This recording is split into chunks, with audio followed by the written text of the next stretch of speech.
Hi, I'm Jonathan Wood, creator of Bleak the Rechargeable Dog, and you are watching Mr. Media.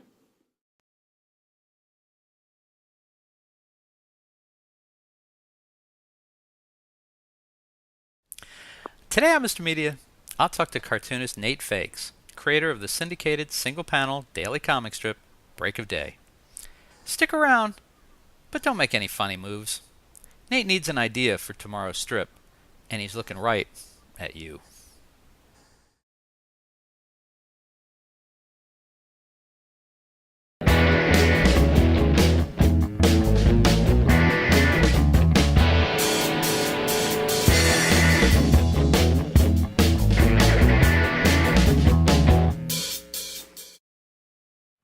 So much media, so little time. Who keeps track of it all? That would be me. This is Bob Andelman, and this is the Mr. Media Interview. The show is brought to you today by Amazon.com, the world's greatest store for everything from books and movies to computers, TVs, and even my favorite soft drink, Pepsi Wild Cherry. Thinking about buying something online from Amazon or just want to do a little window shopping? You can save yourself a lot of money and help support Mr. Media, that's me, by clicking on one of the Amazon ads at MrMedia.com and start your shopping with us. Get yourself the new iPad or Kindle Fire. Feeling a little racy today? Amazon's got what you need to feel exciting and new, as they used to sing on The Love Boat.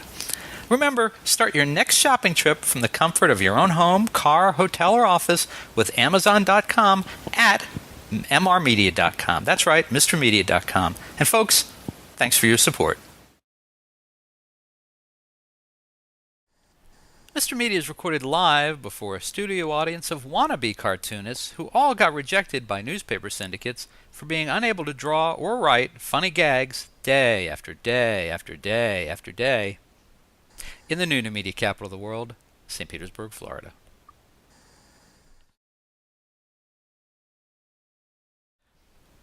Nate Fakes. With a name like that, he's pretty much got to be funny, right? Fakes is the creator of Break of Day, a syndicated, single-panel daily comic strip in the mode of, let's say The Far Side or Bizarro. And as our most successful newspaper comics, it's drawn in a style that is instantly recognizable and has a voice that is all fake. I mean fakes. 365 days a year, Fakes has to come up with a fresh gag that will evoke a smile, a chuckle, a belly laugh, or even a declaration of, "That's what I'm talking about." And I imagine there are days when it's easy, when inspiration comes from all around. And then there are probably days when his job seems like the worst possible way to earn a living the world could imagine. An impossible task with no daylight ahead. Now, complicating the work of the single-panel cartoonist is the lack of ongoing characters or storyline. Unlike Rat and Pig in Pearls Before Swine, for example, Fakes can't unfold a story over the course of a week, can't demonstrate the same kind of character development, or even stick with a single character. Maybe that's why he's broadening his palette at the moment with an in-development graphic novel for young people, mostly, called Don Giovanni. Oh, and here's one more thing you should know about Nate Fakes. He's based right here in the new media capital of the world. I love saying that. St. Petersburg, Florida. Oh yeah. Yeah. Nate Fakes, welcome to Mr. Media. Hey, thanks for having me, Bob. Glad to have you here. I got to say though, I'm kind of rethinking that introduction a little bit. I'm thinking that maybe I overstated the challenge of your job. After all, you are based here in Florida, where insanity is all around us. Yeah. St. Petersburg. It makes it pretty easy to do my work most of the time. I just walk out, downtown and around the streets, and there you have it, an idea. Half the time. Yeah, well, yeah. So tell me about the other half time. How do you sustain it? It's a uh, lot of comics. yeah, the other half of the time is just sitting on the couch scratching my head, and that goes on for hours. And nothing comes out of it usually, but sometimes I'll get lucky. Just depends. And how long have you been doing the strip? You know what? It started off in college back in 2002, Hmm. but back then it was markers and it looked pretty crappy. I don't know, I don't even want to go back to that time. So technically 3 years to where it actually got good and was kind of in the papers and stuff. Hmm. And So how long you been? You're in TBT here in Tampa Bay. You're carried in TBT, which is the 5 days a week paper put out by the Tampa Bay Times. How long have you been in there? the 2-year anniversary is on May 2nd. Cool. And the funny thing about that, if you get a chance, check out the debut issue because it's the same day that Osama bin Laden got killed.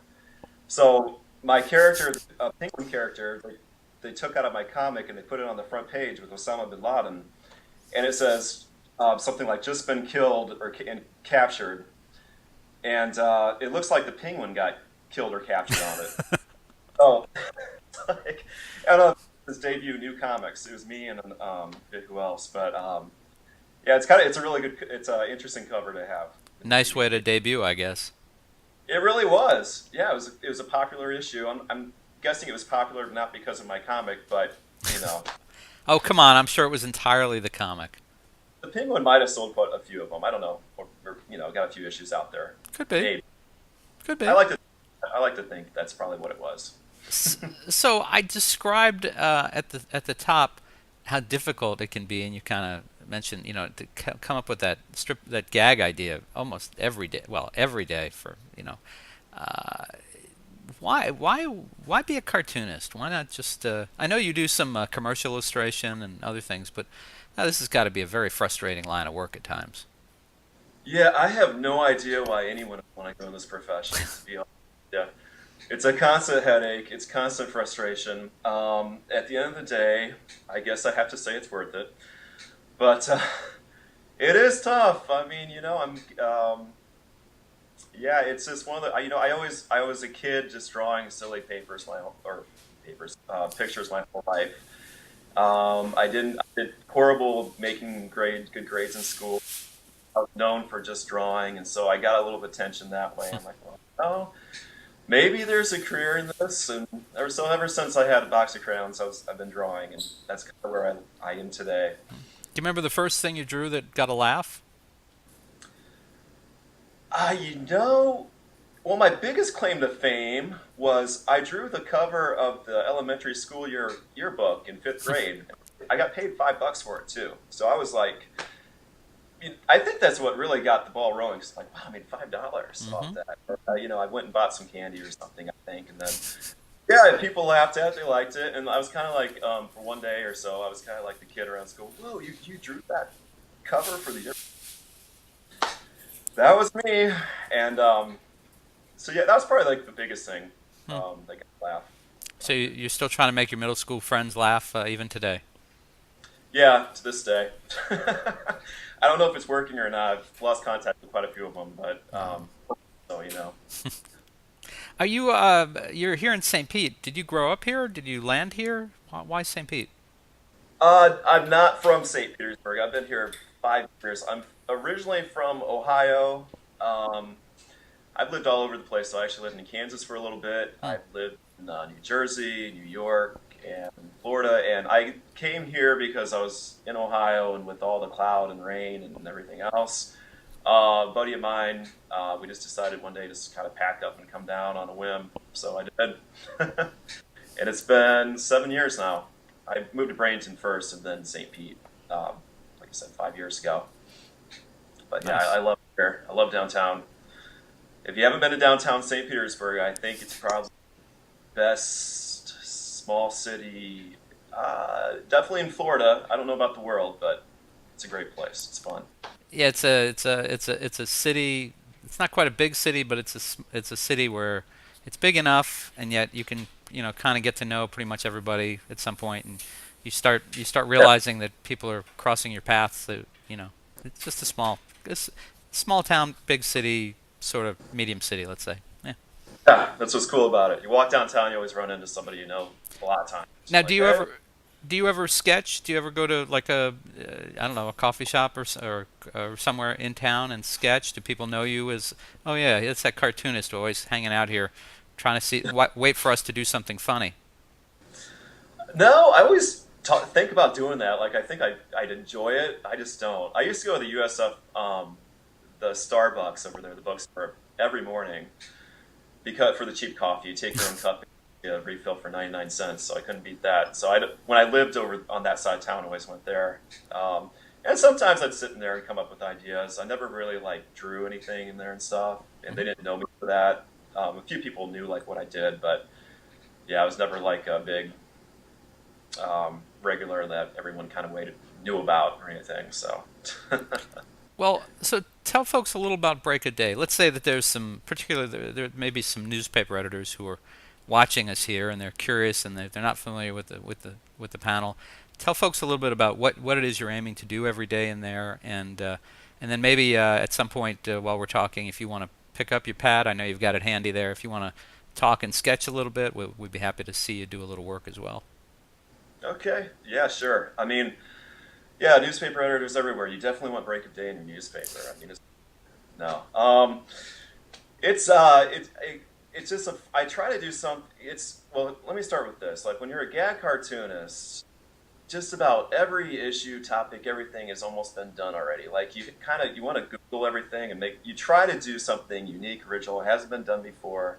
But unbeknownst to every gag cartoonist out there, it's going to happen sometime. They're going to do an idea, and someone will get your attention like, oh, that was in the Far Side back in 1982. Like, okay, well, I didn't see that one, sorry. But yeah, so I always try to I'm trying to do like just every unique, silly concepts. I do a lot of it deals with modern technology, like cell phones, the internet, and all that stuff. I put a lot of animals in my Right. work also, and they're kind of a lot of times in adult situations or kind of human situations that animals don't do, like sitting in a living room, chatting, drinking coffee, or like that. You want to see that in nature, obviously. Mm-hmm. So yeah, a lot of awful puns. But, my main goal with it is just if I think it's amusing and funny, I'll do it. Mm-hmm. And that's how they get done. If I think it's stupid, I won't. Sometimes I'll be on the edge about something and I'll put it out there and I'll think, oh gosh, I'll cringe like the day it's out and think, and it's funny because like a lot of the stuff I'll hate, I'll get a bunch of comments on my syndicate site and be like, oh, I love this one, it's great, and then they're shared on their Facebook. And, wow, that one, okay. Now you've had some good shares, from what I understand. Some interesting people have grabbed your work and shared it online. Yeah, it's fun. Like out of all the stuff I'm kind of known for, more than anything else, being shared across like Facebook and the internet. George Takei kind of set the bar for that. He shares quite a few comics. I don't know exactly how many. I know of 4 that I know of that he has. I think he's got like 4 million fans on his Facebook. So like if he puts one out there, it makes the rounds everywhere. And then I get people telling me, hey, I saw your comic in like weirdest places. It'll show up. I'm like, oh, okay. Like, I've only got a penny for each time that was shared. Oh, yeah. Multi-millionaire by now. That would be great. Oh, well. Well, why don't you show us some work a little bit? Why don't you grab your pad, if you can? Not a problem. I'm going to tilt down the camera so you guys can see it. Okay. I think that might be good. Yeah, that's fine. Do you have anything you want me to draw? I have nothing in mind, so anything is fine. Whatever you think. I know you do a lot of animals. If you want to do that, that would be good. All right. Um, Tell you what. Well, here's what I start off doing. I always use a pencil first. Okay. In a second, with this day of digital everything, I'm still very old school. I use bristle pads, paper for all my work. Let me just start off here. I'll just do a quick dog. So for people who don't know, they see you drawing on a Bristol board there. Do you draw the borders on your own panels, or are they? Yeah.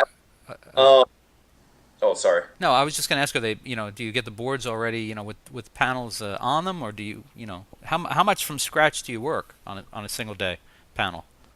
Everything is pretty much from scratch. Actually, the paper that my work comes in is a huge sheet. I don't have any examples right next to me. It's not this size of paper. And I'll go to Kinko's and cut them all down. The Break a Day cartoons are 5.5 by 5.5 originally, and I draw those panels out. I actually use India ink for those, and yeah, it's all hand drawn, everything on them. which I like. I've tried the whole digital thing, and I'm just not into it. The only thing I do digitally, which you can probably tell from my work, is the coloring. Hmm. So, but this is what I use. Old school dip pen and ink. It's India ink. It's stuff you don't want to spill on your T-shirts. Use a particular size of nib on that pen? Yeah, it's a 513 EF is what it's called from Hunt. Is the name of the company Hunt, All right. or is it Speedball? I've been doing it for so long. Hunt, Speedball or Hunt, one of the two companies. I All forget. right. Well, for all the cartoonist geeks, we're trying to get the specifics there for you. Just kidding. And what about? I mean, do you have any schooling for cartooning for the drawing? Did you after high school did you study this? Have you just kind of developed it on your own?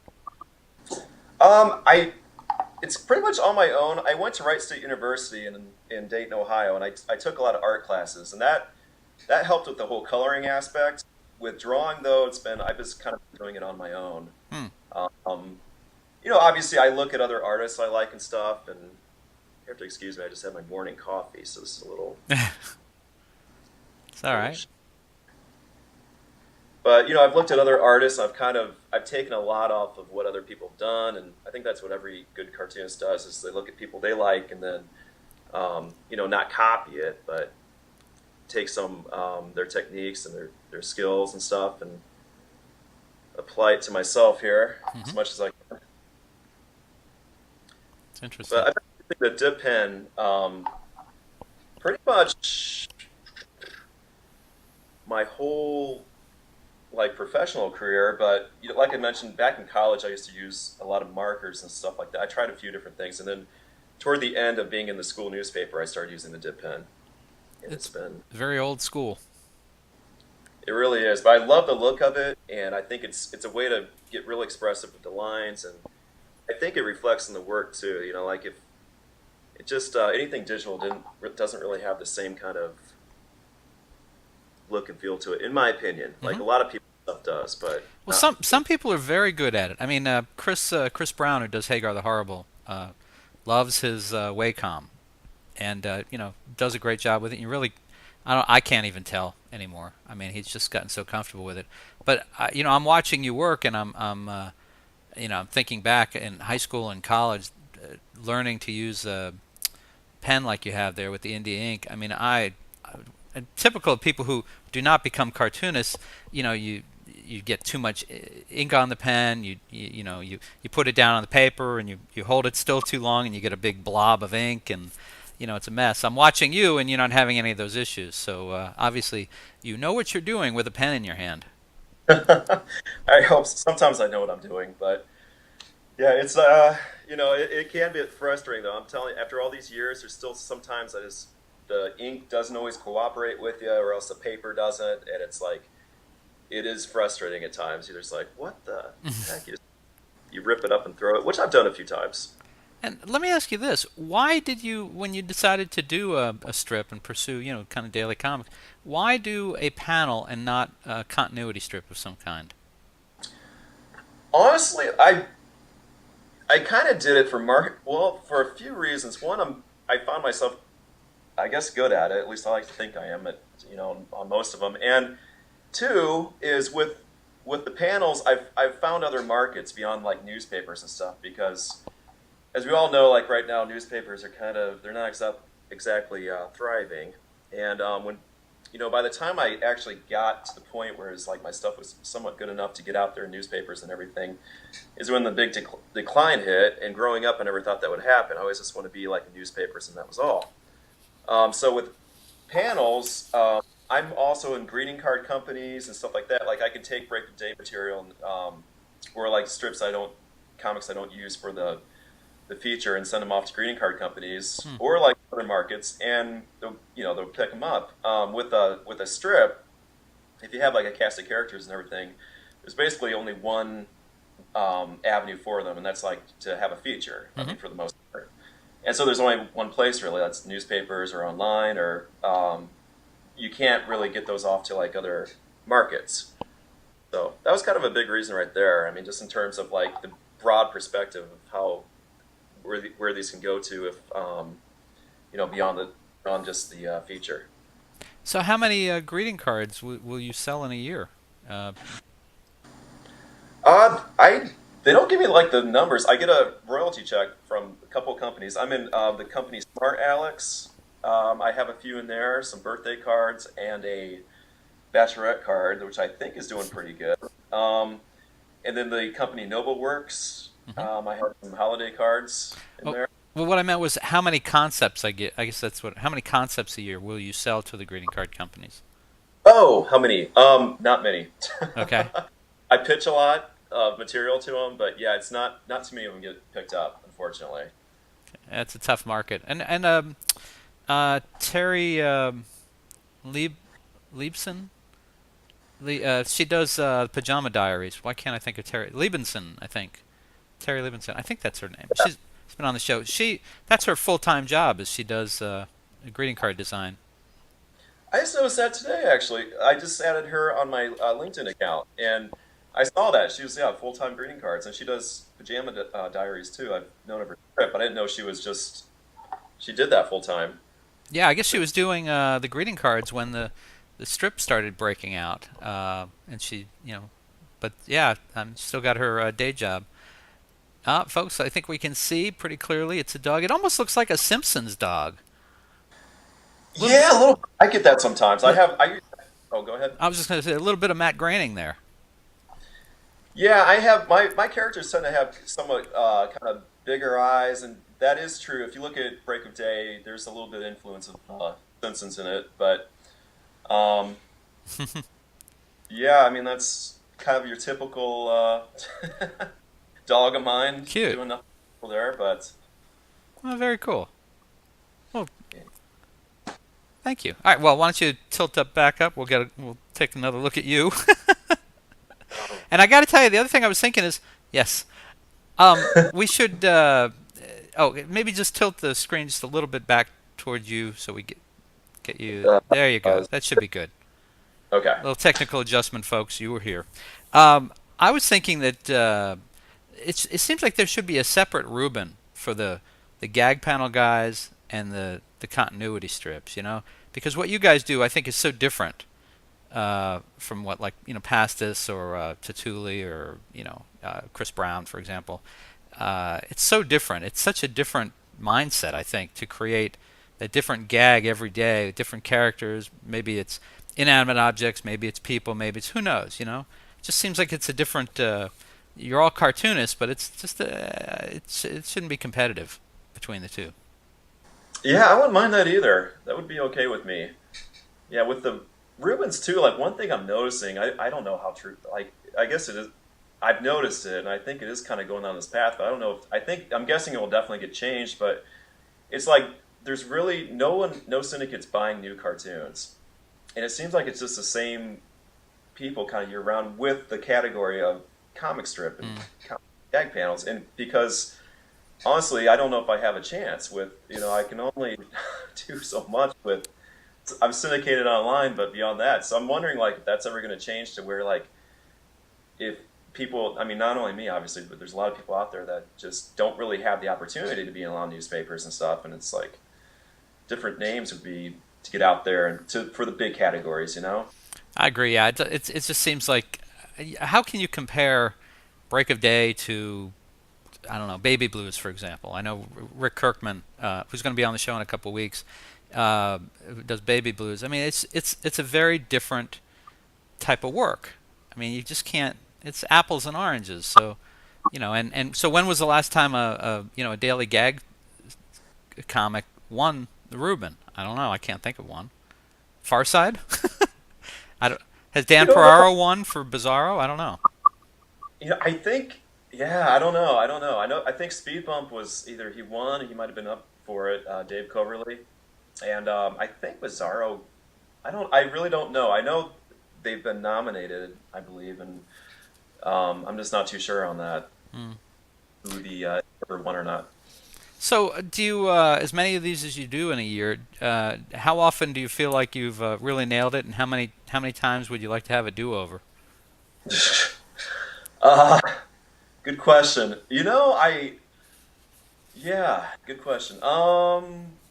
Do-overs, I say I nail it. Like if when I actually put it on pen and paper, like when I'm when it's to that point, I feel pretty good about it. So about 95% of those I'll use. Sometimes I'll do them and then ink them and color them, and then I'll look at them and like, it's just not good. So I'd say probably about 5% of them end up in the trash bin, but most of them, if I write them and I actually take the time to ink them out and stuff, I'll put them out there. And like I said before, like sometimes the stuff I think is really bad, I'll be amazed at how many people actually like it. So I'm not always the best judge. Like I said, I do what I think's funny, but sometimes I'll miss the mark on that. So just never know sometimes, All right. As long as it's not absolutely horrible. I can usually tell something's like absolutely horribly crappy. So You're a good judge of your own work. Is that what you're saying?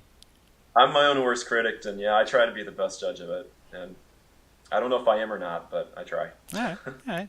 And so let's change gears a little bit. You recently launched, and I don't want to hear a flood from a million Kickstarter campaigns because I'm going to mention this. I usually steer clear of these things, but we were going to talk about Break of Day anyway. So you've launched a Kickstarter campaign to raise money to produce a graphic novel that you're calling Don Giovanni. The campaign's still going on. You want to tell folks a little bit about it? Yeah, I will. It's something I really want to do. I've actually been thinking about it for years of doing this. It started off as a kid, once again going back to childhood here. I love the movie Amadeus. Hmm. Something not just really about the music, but I like the whole idea that he worked hard and just did as much as he could, putting his stuff out there. And from that, I like some of his work too. And one of his operas, Don Giovanni. I'm not a big opera buff either, but I really like the story. I think it's cool, and actually some of the music to it also just I think is really kind of neat. So I thought it'd be kind of fun to take that into like a modern day graphic novel because that's what I do. I draw things. So I thought, but I didn't want to make it obviously like the old opera or anything like that. So I switched it around. I have it taking place in a trailer park, and at a trailer park in Ohio, and the main characters are a bunch of 8-year-olds mostly. There's a few others, and the adult situations that you see in the opera, I obviously edit them to this age group. But yeah, it's the whole story except in a different light with different characters, different language, and it's really.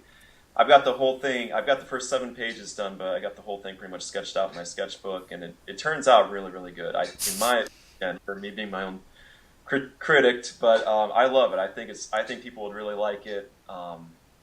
So yeah, I thought the best way. I never tried a Kickstarter. I've never done a graphic novel, and I thought the best way to maybe test the waters and get it out there would be a Kickstarter campaign. So And how much are you trying to raise through the campaign? $17,500, Okay. which is a big chunk of change, and it's because, like I mentioned, it's not even done, and the whole thing is going to be about 200 pages plus in full color. That's to get an editor, a proofreader, professionally printed, all that good stuff. And And have you? I mean, that's that amount that you're trying to raise. Is that simply to pay for your time doing it, or is that supposed to be enough to get it printed? part of it is for my time, so I can actually afford to do it. Right. Most of it, I mean, actually, I don't know about most of it. With the budget I have, a lot of it's going for the printing and all that, but yeah, a lot of it's for my time. And I'm adding a bunch of incentives in there also. In fact, today, the big incentive that I broke out to everybody was with the funding, I'm also going to produce a small Break of Day book, which will feature 100 of my favorite comics. But add that to the mix also. Cool. And yeah, I based my budget also off of like what other people were doing, and I kind of like saw what they were at and like how much they were looking at. Some people went like way above 17,000. Some people went below. I was trying to go higher because I wanted to kind of test, like I said, test the waters to see how much of how much people would really get into it and like it if I could hit the mark. And so, And when does the campaign expire? in 2 weeks. Okay. And yeah, I mean, honestly, it hasn't created quite the buzz I was hoping for by now. And I think I think Don Giovanni is just a hard sell because I don't know if it's the name or people just think opera or what it is. It may be the first pages of it too. I put the first 7 pages on there, and it doesn't give away. It doesn't show a lot of what the whole novel is, and it could have been a mistake on my part to do that. I don't know, or maybe I'm just lousy at Kickstarter campaigns. It is an art. There is definitely an art to it. I haven't done one. I've steered clear of featuring them because they come and go so fast, and Yeah, it's but hard to it's kind of hard to get a real grasp on any one. So if they're successful and they produce, I usually do it. But hey, we were going to talk anyway, and I knew it was important to you, so I thought we could certainly give it a mention here. it doesn't hurt. 2 more weeks left. I haven't given up yet. And what do you think you can do in a graphic novel that you can't do in the daily gag panel? Well, I really enjoy it. It's just for me it's new. It's like new territory, and I like the fact I like drawing big. Like I draw it's 17 and a half by I think 11, the original size of the drawing. Hmm. But I don't know. For me it's just getting more. It's fun to just create the story and kind of watch it develop into more and more, and get the characters down. And I envision the done product, like the finished book, and that's what really like motivates me the most. Thinking like having that in my hand and just thinking how cool that would be to have that. So yeah, it's an area I really want to. If all else fails with the Kickstarter, I'm going to try to take Don Giovanni elsewhere and see what happens. Mm-hmm. But beyond Don Giovanni too, like I'd like to start doing more graphic novels, like just other story ideas I have, and it seems to be kind of the one market too that I don't have the numbers on it, but it seems like a lot of people still really enjoy graphic novels. It's not like the newspaper industry or anything that's kind of declining. It seems like a lot of people still buy them, and things can come out of them too. So yeah, it's fun. Worth a shot. I'll be curious to see how the campaign turns out. I know for those of us who've been following you on Facebook, we certainly know that you're very excited about it, and certainly wish you well in doing it. I hate self promotion. It's like I cringe every time I post on Facebook about it. It's like because I feel like I'm bothering people. And I send out emails, and it's like Yeah. it's like the PBS. Hey, you got to thing. do it. Take it from somebody who has to be very self-promotional with Mr. Media. Some things you just got to do to get it out in front of people. So, Well, folks, listen. You can find Nate Fake's daily comic strip, Break of Day, in great newspapers such as TBT in the Tampa Bay area. And if you'd like to help him start off his graphic novel, Don Giovanni, go to Kickstarter.com. I'm assuming they can search either your name, Nate Fakes, Fakes, or if they can spell it, Don Giovanni. I would go with the Nate Fakes because I'm the only fakes out there, I believe. I'm like the last of the Mohicans with that last name, so All right. it's probably the way of doing it. But yeah.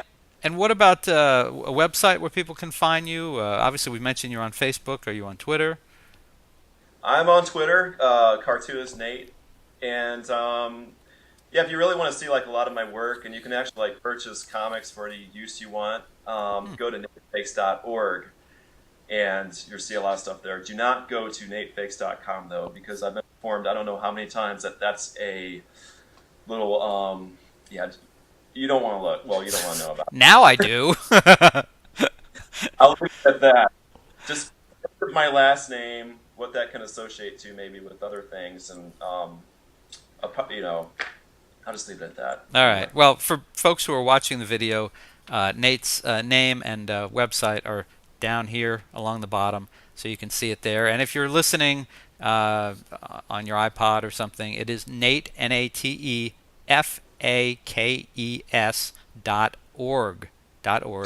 Go there, hire the man. If you're an editor, acquire his strip, all that kind of good stuff. And Nate Fakes, thanks so much for joining us on Mr. Media today. Hey, thanks for having me, Bob. It's been fun.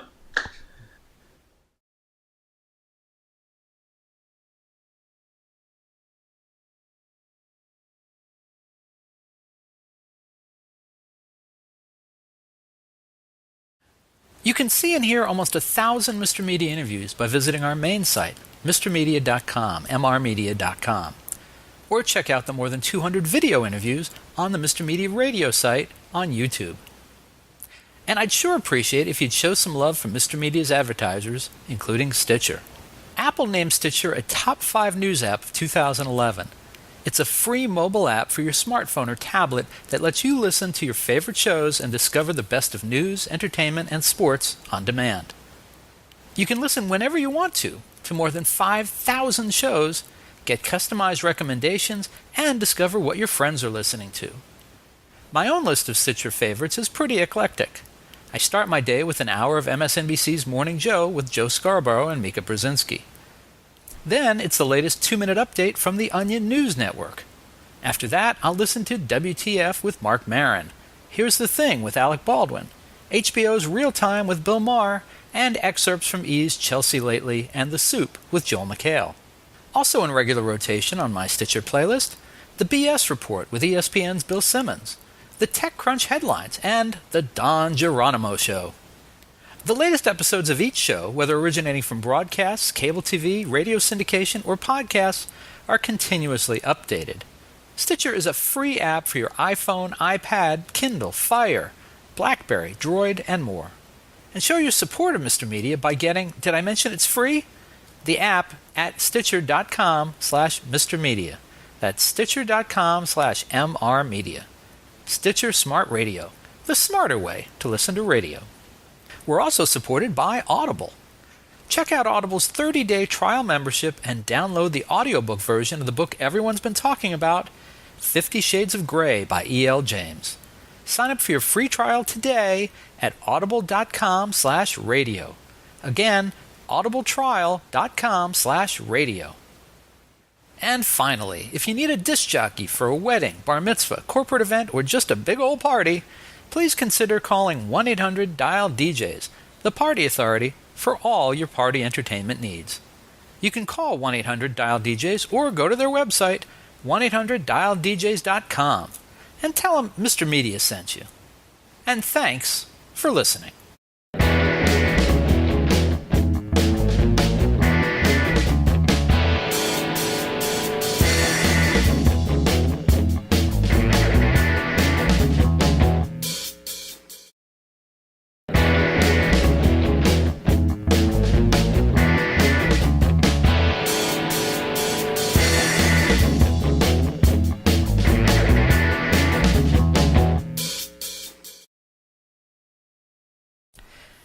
Today's episode of Mr. Media Interviews is brought to you by GoDaddy.com.